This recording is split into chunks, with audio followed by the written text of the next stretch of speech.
tenemos en cabina de manera presencial la honrosa visita para una entrevista interesante con el empresario Celso Juan Marrancini, presidente de la Asociación de Industria de la República Dominicana, AIRD. Bienvenido al Gobierno de la Tarde, don Celso Juan. Encantado de tenerlo por aquí. Muchas gracias, buenas tardes, Esteban, Héctor, y a mi amiga Susana, que me abandonó en el día de hoy, a todos los radioyentes. Susana se excusó, sí, me dijo, incluso me llamó temprano para decirme, mira, va para allá Celso Juan Marrancini, para que entonces le diga que no voy a poder estar presente. Pero, don Celso, la Asociación de Industria de la República Dominicana emitió esta misma semana un comunicado donde hace la sugerencia al gobierno, se puede decir, de que este no es el momento para una reforma fiscal, que tal vez debería tomarse su tiempo en cuanto a la búsqueda de consenso, porque todavía la economía está en proceso de recuperación. El sector empresarial aún no se recupera del impacto del COVID. Quisiéramos que nos dé un poco más de detalle sobre esa situación, tomando en cuenta de que hay aprestos para una reforma fiscal nueva. Sí, bueno, a partir de que este tema pues se pusiera en el debate público, a raíz de que pues se circuló un documento que obviamente ya fue desmentido que fue oficial, pero que de alguna manera sirvió de base en las discusiones. Y bueno, se anunció también que iba la reforma fiscal para el Congreso y toda esa serie de eventos. Pues entonces este tema salió al debate público, y la Asociación de Industrias obviamente ejerció su derecho y su responsabilidad ante sus asociados y el país de expresarse en cuanto a ese parecer. Y por un lado, lo que nuestra posición plantea es que primero que la ley de Estrategia Nacional de Desarrollo, pues lo que manda es que se revise un pacto fiscal, y ese pacto fiscal, la ley misma indica en uno de sus artículos, el 36, que debe ser debatido en el seno del Consejo Económico y Social, CES, donde confluyen las fuerzas sociales, partidos políticos, sector laboral, empresarial, etcétera, a modo de que este tema, en este caso el fiscal, sea revisado de una manera integral, donde se trate pues el déficit estructural que viene arrastrando el presupuesto de nuestro país de hace años, desde un punto de vista de los gastos y de los ingresos. Entonces, de esa manera, buscar las mejores soluciones para el país. También, por otro lado, pues este es un momento donde ya el país y el mundo tiene prácticamente 2 años que ha recibido los embates del COVID-19. Sabemos que es una crisis que ha ido cambiando de color, de matiz. A veces, primero el tema de salud, lamentablemente ha causado aproximadamente más de 4.000 fallecimientos en nuestro país. En el mundo es un número realmente descomunal, más que la Segunda Guerra Mundial, la Guerra de Vietnam y Corea juntos.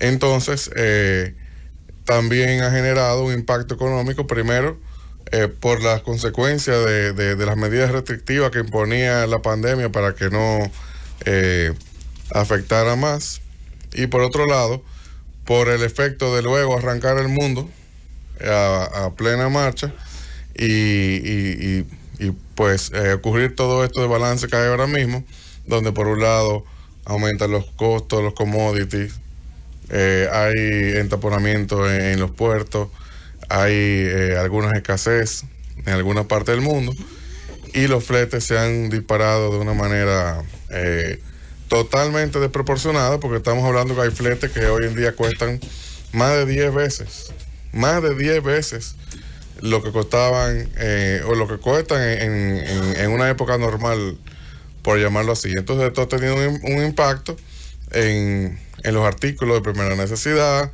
en los artículos y en el consumidor a nivel general, en la economía, en las empresas, donde todos han sido víctimas realmente. Pero a pesar de eso, nuestro país exhibe un nivel de recuperación económica que es envidia de los demás países. Estamos hablando de que este país, este año, ya es prácticamente seguro que el crecimiento va a ser de doble dígito, probablemente 10, 12%, probablemente el más alto de América. El turismo, el domingo hicieron una rueda de prensa el ministro y miembros de ese sector con unos números de recuperación impresionantes. Las exportaciones se han recuperado, el dólar se ha apreciado, el dólar se ha apreciado. El empleo. El dólar se ha depreciado. El dólar se ha depreciado, el peso se ha apreciado. Ha bajado el dólar en términos más. Se ha recuperado el empleo prácticamente, o incluso a niveles de prepandemia. Hay un nivel de confianza donde se ven las inversiones en un momento adverso, pero esa confianza por el manejo de la crisis, por el manejo de la economía, por el manejo de todo este proceso, la vacunación que ha sido ejemplar, pues es lo que permite que el sector privado y obviamente que es el motor de la economía, porque prácticamente el 90% del PIB es del sector privado, haya jugado un rol tan importante en esta recuperación económica. Una reforma fiscal. Un proceder de forma tal vez no diferente pudiera afectar esta recuperación y a los consumidores. Entonces, esa es una preocupación que tenemos y también la hemos externado a través de ese comunicado. Don Celso, ustedes han reconocido la necesidad de que haya un reajuste de los impuestos, de que haya mayor ingreso del gobierno por la vía de recaudación fiscal y la necesidad de esa reforma. Ahora han hablado también de un pacto, fundamentalmente de un pacto que incluye el gasto del gobierno y también la revisión de la evasión fiscal. Esos dos aspectos. ¿Usted podría dar detalles de qué es lo que le preocupa al empresariado en ese sentido del gasto del gobierno, la racionalización del gasto y también con relación a la evasión fiscal? ¿Qué medidas podrían tomarse? Bueno, el pacto realmente lo manda la Estrategia Nacional de Desarrollo, que es una ley, y a eso que nos hacemos referencia, y dentro del pacto lo que manda es a revisar todo lo que es la estructura fiscal del país desde el punto de vista del gasto y de los ingresos. A nivel de gasto, pues el gobierno ha hecho esfuerzos muy importantes en reorientarlo y nosotros entendemos que eso se debe seguir reforzando de manera de buscar un gasto que tal vez no es el más eficiente hacia instituciones que tengan más impacto en los servicios que demanda la ciudadanía. Y hemos visto eso de forma muy positiva, que se ha hecho ese esfuerzo. Tenemos también pendiente la ejecución del pacto eléctrico, que no es más que la ruta a la eficientización de ese sector, porque todos sabemos que la mitad del déficit de nuestro presupuesto en los últimos más de 15 años se debe al déficit del sector eléctrico. Al subsidio oficial. Y en sí, ese también es el principal causante de la deuda externa. Entonces, es un tema urgente que le quita muchísima presión a nuevas necesidades de ingresos por el solo hecho de corregir ese déficit. También está un tema de la ley de los combustibles, que obviamente con esta situación a veces cuesta arriba aplicar todos los aumentos que manda la ley, pero en la medida de lo posible, gradualmente, pues tal vez es un tema también pendiente por corregir. Hay inversiones muy importantes también pendientes que pueden ser importantes para generar más recaudaciones en el futuro. Y bueno, esos son los temas que tal vez deben verse, como también instituciones que tienen un presupuesto muy elevado, como por ejemplo educación, pudiera generar algún superávit que pueda servir para enfocarlo en instituciones que necesitan más recursos para dar un mejor servicio a la ciudadanía, por ejemplo, en lo que respecta a seguridad ciudadana, como la policía. Entonces, en fin, el tema es que hay tal vez una vía y este no es el momento. ¿Usted estaría de acuerdo con que se baje algo al 4% de la educación? No, no estamos hablando de que se baje, pero una cosa es que se asigne un presupuesto, por ejemplo, el presupuesto de educación en el año que viene, el incremento es de 38,000 millones, porque la ley lo manda. Sí. Pero eso no quiere decir que no haya alguna posibilidad de eficiencia, sin de mejorar el servicio, y que haya que gastarlo obligatoriamente. A veces las instituciones generan superávit por eficiencia. Y si ese pudiera ser el caso, el país sale ganando. Porque estamos quitándole presión a la necesidad de una reforma fiscal que lo que apunta es a recaudar más impuestos. Sin embargo, se está cogiendo un superávit de una institución que pudiera servir para ayudar a otra. Mire, una situación, yo respeto el criterio que usted ha externado, pero yo parto de la premisa de que lo lógico es, en lugar de cambiar lo que se invierte en educación, porque no se invierte bien, es cambiar el gerente que está invirtiendo mal ese dinero que es fundamental para ustedes, que necesitan mano de obra preparada. Si estuviera en sus manos en este momento, resolver el problema de la estructura fiscal, ¿sobre qué puntos usted se concentraría y qué medidas desde el punto de vista impositivo usted cambiaría? Léase, ¿cuáles impuestos usted eliminaría? ¿Cuáles exenciones usted eliminaría? ¿Y cuáles impuestos usted crearía? De forma tal de que pueda haber un equilibrio macroeconómico que permita el trabajo de ustedes, de los empresarios. Bueno, lo que estamos planteando precisamente es que este no es el momento entendemos que este no es el mejor momento para hacer incremento de impuestos.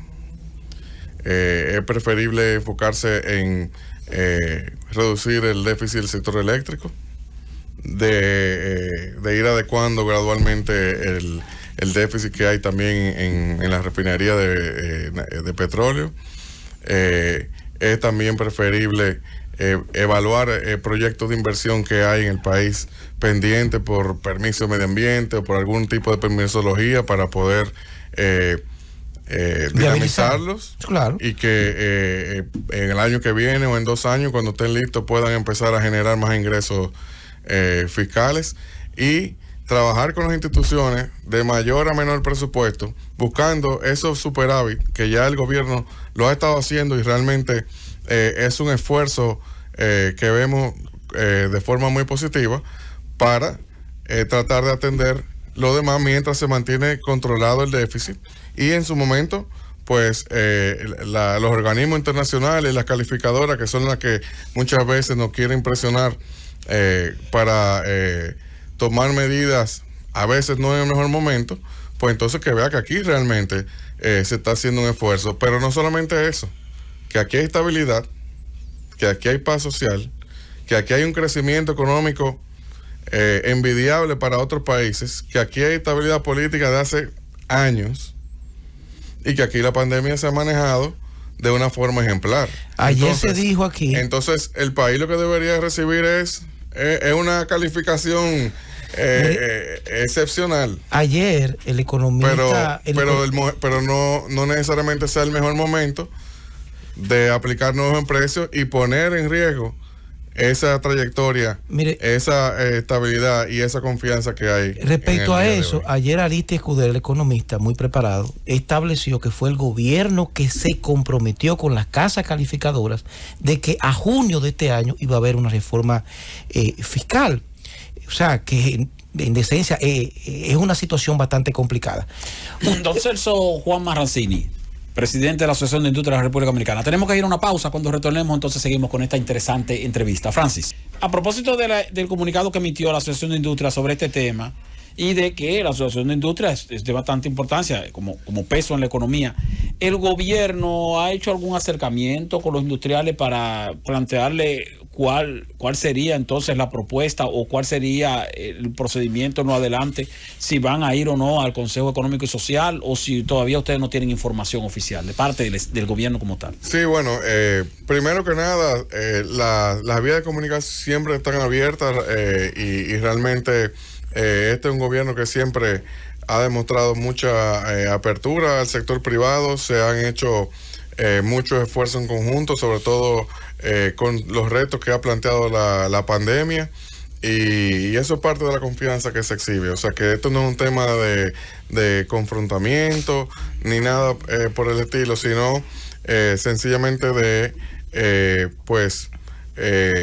analizar puntos de vista sobre temas o preocupaciones que vemos importantes, sobre todo en estos momentos adversos, porque realmente eso es lo que es aún estar en un estado de pandemia, aunque como ya dije, nuestro país tiene desde ese punto de vista una posición envidiable cuando los demás nos ven de fuera, porque realmente vamos por el buen camino y ojalá falte menos tiempo del que ya llevamos, que ya casi dan 2 años de la pandemia del COVID-19. ¿Usted cree que una reforma en este momento, Celso? Para terminar la pregunta, ajá, sí. vi que ya ha habido un pronunciamiento por parte de la vicepresidenta de la República, la señora Raquel Peña, en cuanto a que el tema fiscal, pues el gobierno piensa llevarlo la semana que viene al CES, el martes, para el cual ya había convocado una reunión del diálogo que se viene llevando a cabo con el gobierno, los partidos políticos, el sector laboral, el sector social y la parte del sector empresarial. ¿Usted cree, ya es una pregunta de respuesta corta para pasar con Héctor Rodríguez, que una reforma fiscal en este momento puede revertir ese proceso de recuperación del sector privado que viene registrándose en este año? Podría ser un reto adicional y realmente no es el mejor momento. Héctor. Don Celso, usted habló de la disposición del gobierno, ¿verdad? Desde que se inauguró, de hacer proyectos conjuntos con el sector privado y de darle todas las facilidades. A propósito de eso, la ley de inversión público-privada, ¿verdad? El gobierno anunciaba una serie de proyectos, de Pedernales, la carretera de Santiago a Puerto Plata y otros. Aparte de esos, ¿cuál otro proyecto el sector privado le interesaría hacer inversión conjuntamente con el gobierno conforme a esa ley? Bueno, realmente es una ley nueva y tiene un potencial increíble. Como todo proceso nuevo, pues hay una curva de aprendizaje y lo que se espera es que a raíz de los primeros proyectos, pues que vengan proyectos adicionales. Se entiende que el proyecto, como por ejemplo la carretera del Ámbar, va bastante avanzado. Ojalá sea el primero, también lo de Pedernales. Y luego hay una cantidad de proyectos en materia, en infraestructura que pueden realizarse, transporte, hasta temas de infraestructura, tanto regionales como... Pero hay proyectos específicos que ya hayan hecho acuerdo el sector privado que tenga acercamiento. Yo he escuchado de proyectos incluso se ha hablado de proyectos de acueductos. Hay muchos, pero este es un tema de que la ley de APP tiene un potencial impresionante. Pero como todo proceso nuevo tiene una curva de aprendizaje.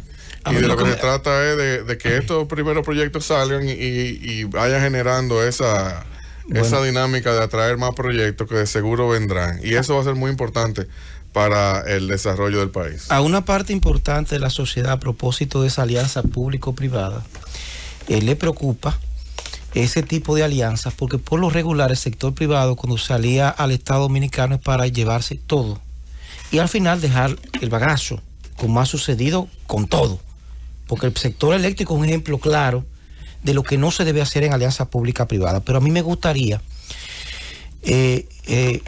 saber su opinión referente a un documento que apareció, que todos sabemos, pero no debemos decirlo, que proviene del gobierno central, que es esa famosa propuesta de reforma fiscal, muy bien elaborado, que refleja una situación financiera tétrica de la República Dominicana, pero que establece una serie de impuestos. ¿Cuál es su opinión referente al enfoque de ese documento, que todos saben que viene del Poder Ejecutivo, pero nadie se atreve a decirlo, ni siquiera el mismo gobierno, porque hay una especie de temor de si lo hago, si no lo hago. ¿Cuál es su opinión respecto a ese documento? No, la opinión nuestra es que no es el momento y que cualquier tema en ese sentido, pues que se discuta en el marco del pacto fiscal, en el seno del CES, como lo indica la ley. ¿Cuáles son los impuestos que usted vio ahí que causarían mayor daño a la actividad empresarial y a la misma economía dominicana desde el punto de vista macroeconómico? Bueno, aquí hay un tema usted lo leyó, ¿verdad? Esa reforma, bueno, sinceramente son 94 páginas. Sí, 94. Pero si yo digo que me leí las 94, sería un mentiroso. Pero realmente... Eso se lee, eso se lee. Yo tengo empresario. Es un tema se leyó la parte que tiene que ver con el sector empresarial. De la magnitud y del momento. O sea, nosotros no hemos entrado en... Eso debe discutirse de una forma integral en el marco del pacto fiscal, porque obviamente cada sector tiene su particularidad. Y el sector industrial tiene su particularidad. ¿No le preocupa a ustedes? Pero a nosotros nos preocupa la República Dominicana, porque el crecimiento y la confianza que hay en este momento es lo más importante. ¿No le preocupa? Con esa confianza y esa estabilidad se están recuperando los empleos, se están generando nuevas inversiones. Y no hay nada más importante que un país o uno de los valores más importantes para la paz social y para el bienestar social es ese crecimiento sostenido. ¿No le preocupa a usted que si no, el hecho de que, como todo el mundo advierte, y el mismo gobierno y algunos economistas advierten, que si no hay reforma fiscal, es decir, si no hay una reforma impositiva, las casas calificadoras podrían actuar y rebajarnos a nosotros ese importante instrumento de calificación, y entonces ahí se podría generar un desbalance? Bueno, el tema no es que no se haga, porque lo primero que nosotros reconocemos es que ese tema está pendiente. El tema de la reestructuración o de la revisión de la estructura fiscal del país es un tema pendiente. La forma apropiada o la forma que indica la ley es hacerlo dentro del marco de un pacto fiscal en el seno del CES, y en ese sentido, viéndolo de forma integral de gasto e ingreso, pues atacar ese déficit estructural que viene arrastrando el presupuesto de nuestra nación de hace años, con un peso muy específico del déficit eléctrico que por años también ha significado prácticamente la mitad de ese déficit, y por alusión directa, pues la mitad responsable de la mitad de la deuda externa del país. Don Celso, bueno, Juan, ya finalmente la última, ya para que no se vaya don Celso Juan sin dar su opinión sobre esto, sobre las regulaciones que quiere implementar el gobierno, en el sentido de que se respete la ley de trabajo, de que el empleo, ¿verdad?, en las empresas sea el 80% dominicano y el 20% extranjero. ¿Cuál es la opinión de la Asociación de Industria en eso? No, nosotros estamos totalmente de acuerdo que se cumpla con la ley. Ok. Bien. Bueno, don Celso Juan Marrancini, presidente de la Asociación de Industria de la República Dominicana, le agradecemos que haya estado con nosotros en este gobierno de la tarde, y le prometemos que cuando usted vuelva, Susana Gotro va a estar aquí. Francis.